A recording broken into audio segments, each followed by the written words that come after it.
Langue de spécialité. Définition.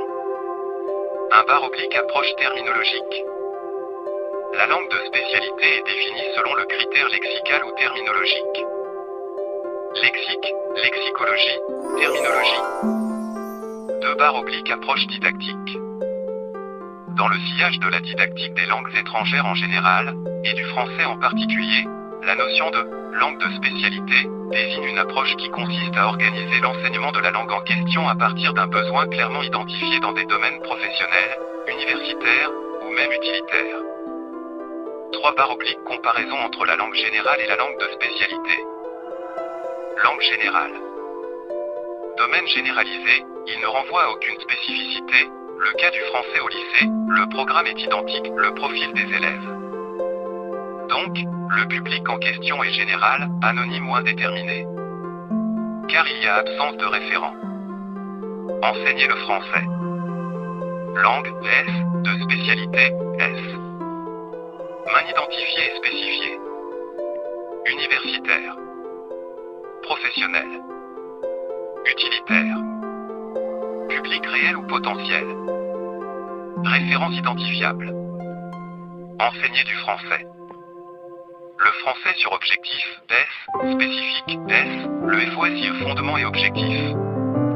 L'apparition, le FOS est calqué sur le modèle américain appelé ESP, Language for Special Purpose, élaboré par les didacticiens T. Hutchinson et Atwater. Dans le sillage du français, le FOS a connu quelques ramifications, notamment la COS, le FLP, le FOU. Objectif, enseigner des publics différents, adultes, dans les sillages personnels, professionnels et universitaires selon des besoins précis dans un temps limité.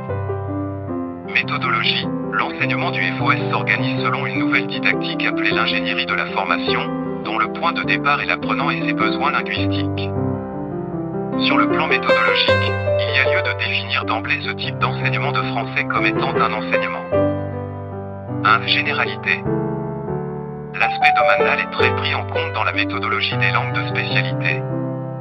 La délimitation du domaine, puis sa définition, facilite au concepteur et à l'enseignant de la langue enseigner la procédure aux choix multiples au niveau du programme et de son contenu. 2. Les domaines universitaires. Dans le domaine universitaire, notamment au sein des départements francophones, nous véhiculons la langue française selon des registres discursifs relativement nuancés, différenciés, en fonction des différentes spécialités, donc, aux différents publics universitaires.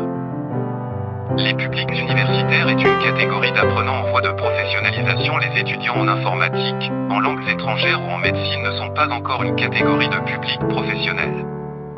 Ils y basculeront dès qu'ils obtiennent leur diplôme dans les spécialités acquises durant le cursus de formation. A. La diversité des disciplines universitaires visées par les apprenants, étudiants émigrés.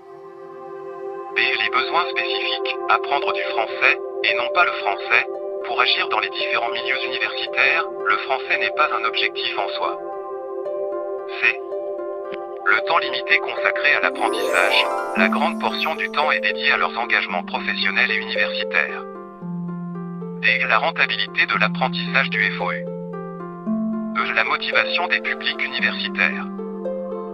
L'adaptation du FOS aux besoins du marché basée notamment sur des demandes croissantes du monde professionnel d'une part, nous assistons à une diversification des domaines professionnels qui sont de plus en plus pointus, l'aéronautique, robotique, interdisciplinarité, etc.